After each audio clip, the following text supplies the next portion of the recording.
Hello नमस्कार फ्रुफ्ताং সকলোকে স্বাগতম জনাইছোঁ অন্য এটা নতুন ব্লগলৈ। ৰাতিপুৱা 5:30 বজাতে আমি মৰ্নিং ৱাক কৰিবলৈ গ'লোঁ আৰু তেতিয়া ব্লগটো আৰম্ভ কৰিলোঁ। আৰু আৰম্ভণিতে কৈ থওঁ আপোনালোকে প্লিজ মোৰ ইউটিউব চেনেলটো মানে টুৱাৰাছ ডটাৰ স্নিগ্ধা আৰু মোৰ ফেচবুক পেজ টিয়াও চাও নাংচেং খাম যদি ফ'ল' আৰু ছাবস্ক্ৰাইব কৰা নাই তেনেহ'লে কৰি থৈ যাওক। আৰু আজি ব্ৰেকফাষ্টত দেউতাৰ কাৰণে মায়ে ৰান্ধিছে বৰা চাউলৰ জলপান খাই মই বৰ এটা ভাল নাপাওঁ, কিন্তু কেতিয়াবা খাওঁ আৰু বতৰটো চাওকচোন একদম গুমা কৰি আছে। আৰু বৰা চাউলৰ জলপান আপোনালোকে এনেদৰে খায়নে বাৰু? গাখীৰ, গুড়, কল আৰু অকণমান ঘিৰ লগত। মই কিন্তু এনেকৈ নাখাওঁ দেই, মই খাওঁ ভাজিৰ লগত, আলু ভাজিৰ লগত। কিন্তু বৰা চাউলৰ জলপান খালে যে গোটেই দিনটো একদম টোপনি ধৰি থাকে, কানিয়া লাগি থাকে, সেইকাৰণে মই নাখাওঁ। মানে মোৰ দিনটো শুই থাকিবলৈকে মন যায় আচলতে। আজিৰ ব্ৰেকফাষ্টত মই খাইছোঁ ৰুটি আৰু মোৰ মায়েও খাইছে ৰুটি। মায়েও মানে বৰা চাউলৰ জলপান খাই বৰ এটা বেছি ভাল নাপায়। দুপৰীয়াৰ সময়ত আজি মাছ বিকা দাদাজন আহিলে। আমাৰ ঘৰত মাছ বিক্ৰী কৰিবলৈ দুজন মানুহ আহে আৰু দুইজনে চাইকেল লৈ আহে। অহাৰ লগে লগে চাইকেলৰ টিলিঙা বজাই দিয়ে আৰু টিলিঙাৰ মাত যে শুনি আমাৰ মেকুৰীকেইটা যি দৌৰ দিয়ে দেখিলে আপোনালোকে হাঁহি বলিয়া হৈ যাব। আৰু মায়ে মাছ কিনিলে। মইতো মাছ নাখাওঁ, আপোনালোকক আগতেই কৈছোঁ। বহুত দিন ধৰি মই মাংসও খোৱা নাই, আজি খাম বুলি ভাবিছোঁ। মোৰ মা সদায় বুধবাৰে আমাৰ বুধবৰীয়া বজাৰলৈ যায় আৰু বজাৰলৈ গ'লে মায়ে ভাত নাখায়, মানে পেটটো খালী কৰি ৰাখে আৰু গধুৰ হৈ গ'লে মানে টোপনি ধৰে, যাবলৈ মন নাযায়, এলাহ লাগে। আৰু দেউতাই যিহেতু ৰাতিপুৱা বৰা জলপান খালে দুপৰীয়া বোলে লাঞ্চ নকৰে, গতিকে মই আৰু আমাৰ ঘৰত কাম কৰা দাদাজন আমি দুয়োনো কিনো খাম।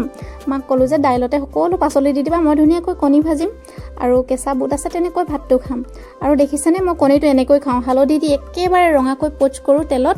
আৰু কুহুম যে মই কেতিয়াও নাখাওঁ, আনে বনাই দিলে মই কেঁচাম গোন্ধ পাওঁ, সেইকাৰণে নিজে ৰান্ধোঁ। আৰু ৰাতি যিহেতু আজি মাংস খাম বুলি ভাবি থৈছোঁৱে, গতিকে দিনৰ পৰাই যদি এসোপামান গৰমাগৰমিকৈ খাই দিওঁ, কালিলৈ মোৰ কি অৱস্থা হ'ব ঠিকেই নাই। সেইকাৰণে আজি লাঞ্চটো যিমান পাৰোঁ পাতলাকৈ কৰিবলৈ চেষ্টা কৰিছোঁ। আৰু মাংস খাবলৈ মোৰ খুব ভয় লাগে জানেনে, মোৰ যে ইমান কনষ্টিপেশ্যন হয়, ইমান পেটৰ সমস্যা, পেটটো কিবাকিবি লাগি থাকে। আৰু সেইকাৰণে মাক কৈছোঁ লাই শাক লৈ আহিবা, কিন্তু লাই শাকৰ লগতহে আজি মাংস খাম। শাক পাচলিৰ লগত খালে ইমান দিগদাৰ নকৰে। ভাত খাই পেলাই আমাৰ চিকুৰ উৎপাত দেখিছেনে, মৰম লাগে তাক, অকণমান মৰম কৰি দিছোঁ। বদমাছটো একদম গাত খুন্দিয়াই আছে, সেই জিভাখন দেখিছে, একদম মাছ খাই সেই জিভা লিক লাক কৰি আছে জমনি মানে সি। আজিৰ ভিডিঅ'টিত মই আপোনালোকক ইডলি বা ডোচাৰ যিটো বেটাৰ হয় তাৰ ৰেচিপিটো দেখুৱাম।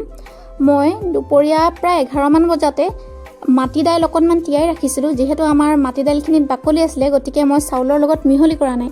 মাটি দাইল এবাটি লৈছোঁ, চাউল 2 বাটি লৈছোঁ আৰু কেইটামান বুট দাইল লৈছোঁ আৰু কেইটামান মেথি গুটি লৈছোঁ। ধুনীয়াকৈ তিয়াই ৰাখিছোঁ, মাটি দাইলখিনি বেলেগকৈ তিয়াই ৰাখিছোঁ আৰু মাটি দাইলখিনি ধুনীয়াকৈ বাকলি আঁতৰাই লৈছোঁ।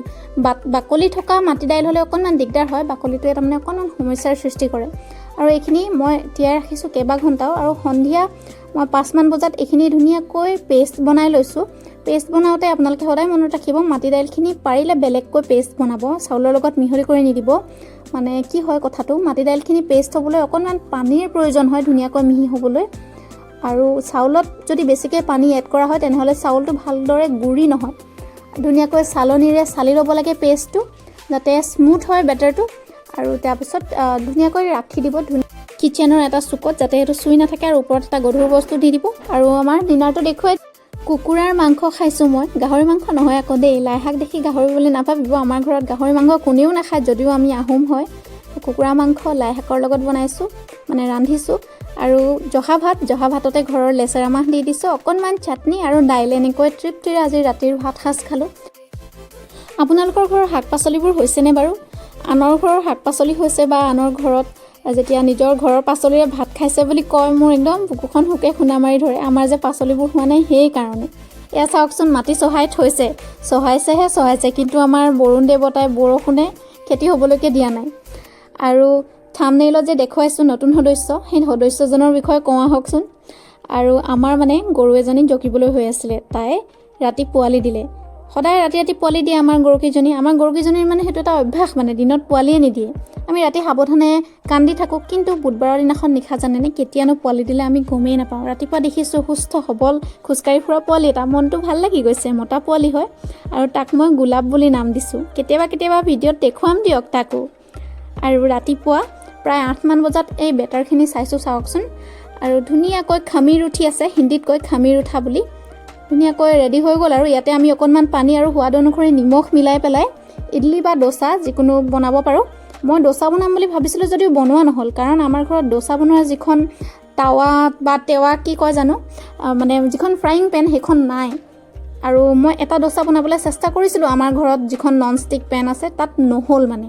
গতিকে মই ইডলি খাম, ইডলি খাই মই খুব বেছি ভাল পাওঁ। প্ৰেছাৰ কুকাৰতে মই ইডলিখিনি বনাম। ইডলি ষ্টেণ্ডত ধুনীয়াকৈ বেটাৰখিনি দি লৈছোঁ, ইডলি ষ্টেণ্ডডালত অলপমান তেল লগাই লৈছোঁ আৰু 10 মিনিটৰ বাবে প্ৰেছাৰ কুকাৰত ভৰাই দিম। কিন্তু কুকাৰৰ ঢাকনিৰ যিটো চিটি হয়, চিটিটো আঁতৰাই ল'ব লাগে। তলত অকণমান পানী দি লৈছোঁ, পানীখিনি উতল অহাৰ পাছতে এইখিনি ধুনীয়াকৈ ঢাকনিখন মাৰি দিব লাগে কুকাৰৰ। আৰু আমাৰ এই চাওকচোন, ই আটাইতকৈ সৰুজনী আকৌ আমাৰ মিলি গৰু পোৱালিটো চাবলৈ গৈছিলে, গৰুজনীয়ে খেদালে, একদম খুচিবলৈ আহিছে। সেইকাৰণে তাই ভয়তে আহি মোৰ ওচৰত কোচত সোমাই আছেহি। ঠাণ্ডা লাগিলে মানে এনেকৈ মানুহৰ কোচত উঠেহি। আৰু আপোনালোকে বাৰু মোৰ মাৰ ফেচবুক পেজটো চাইছেনে? চাবচোন দেই, বন্দনা বৰুৱা দুৱাৰা বুলি আছে। মই বাৰু দেখুৱাই দিম, টেগ কৰি দিম। যিহেতু মায়ে ফুল খুব বেছি ভাল পায়, আমাৰ ঘৰত বহুত ফুল আছে। যিসকল ফুলৰ প্ৰতি ইণ্টাৰেষ্টেড হয় তেওঁলোকে চাব পাৰে আৰু মাক ফ'ল' কৰি দিব, তেতিয়া তেওঁ অকণমান উৎসাহ পাব। ইডলিকেইটা খাবলৈ কিন্তু বহুত ধুনীয়া হৈছিলে, একেবাৰে পেকেটত মানে কিনি অনা যিটো পাউডাৰৰ পৰা ইডলি বনাওঁ তেনেকুৱাই হৈছিলে। আমি যেতিয়া খাই থাকোঁ, খোৱাৰ সময়ত তাৰমানে আমাৰ মেকুৰীকেইটাই আমাক চাই থাকে, একেবাৰে কেনেকৈ চাই আজি ভিডিঅ'ত আপোনালোকক দেখুৱাই দিম দেই। একদম লোভীয়া নিচিনাকৈ চাৰিটাই বহি চাই থাকে। কিন্তু আমি সিহঁতক নিজে খোৱাৰ আগতে দি লওঁ খাবলৈ, তথাপিও সিহঁত মানে অবুজন যে, সিহঁত মানে লোভীয়া চাই থাকে আৰু চাওকচোন, দেখিবলৈ কিমান ধুনীয়া লাগিছে নহয়নে?